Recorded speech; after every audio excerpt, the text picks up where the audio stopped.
धरणगाव येथील शासकीय औद्योगिक प्रशिक्षण संस्थेत आभासी पद्धतीने संविधान मंदिराचे उद्घाटन उपराष्ट्रपती जगदीश धनखड यांच्या हस्ते संपन्न झाले। यावेळी मुख्यमंत्री एकनाथ शिंदे, उपमुख्यमंत्री देवेंद्र फडणवीस, अजित पवार आणि मंगल प्रभात लोढा प्रमुख पाहुणे म्हणून उपस्थित होते। पालकमंत्री गुलाबराव पाटील यांनी संविधान मंदिराचे उद्घाटन करून विद्यार्थ्यांना शासनाच्या विविध योजनांची माहिती दिली। विद्यार्थ्यांनी बस थांबा आणि 2 कॉम्प्युटर मिळवण्याची मागणी केली। प्राचार्य मराठे सर यांनी मान्यवरांचा सत्कार केला। व्यासपीठावर कवी संजीव कुमार सोनवणे, गटनेते पप्पू भावे, माजी सभापती मुकुंद नारनवरे, चर्मकार समाजाचे नेते भानुदास विसावे यांच्यासह अनेक मान्यवर उपस्थित होते। संविधानाचे वाचन करून यशस्वी विद्यार्थ्यांना गौरविण्यात आले। सूत्रसंचालन नेतकर सर आणि आभार वाघ सरांनी मानले।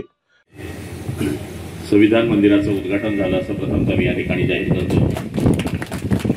आणि माझ्यापूर्वी आदरणीय सोनवणे सरांनी जे व्याख्यान आपल्याला दिलं असेल ते मला तरी वाटतं की आपल्या जळगाव जिल्ह्यामध्ये ज्यांचं नाव आहे आणि त्यांचा या गोष्टीमध्ये पूर्णपणे अभ्यास आहे, त्यांच्या व्याख्यानामधून आपल्या लक्षामध्ये आलं असेल की जर संविधान राहिलं नसतं तर आपण आज कुठे राहिलो असतो।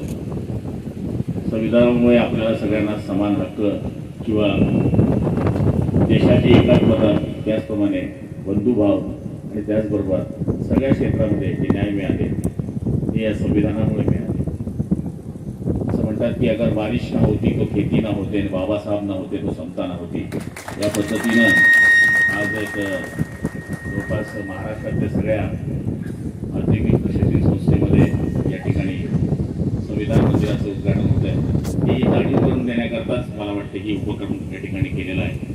आपण नेहमी बघतो की पुतळे आपण उभे करत असतो, काही गोष्टींची मंदिर आपण उभे करत असतो। याचा करण्याचा भाव हाच असतो की या लोकांनी केलेल्या कर्तृत्वाची आपल्याला जाण असावी, त्यांनी दिलेले मार्ग, त्यांनी दिलेल्या दिशा याला तर कंटिन्यू आपल्याला नेहमी आपल्याला त्याची आठवण असावी। याच्याकरताच या गोष्टींचं आपण उद्घाटन किंवा पुतळे मंदिर उभे करत असतो।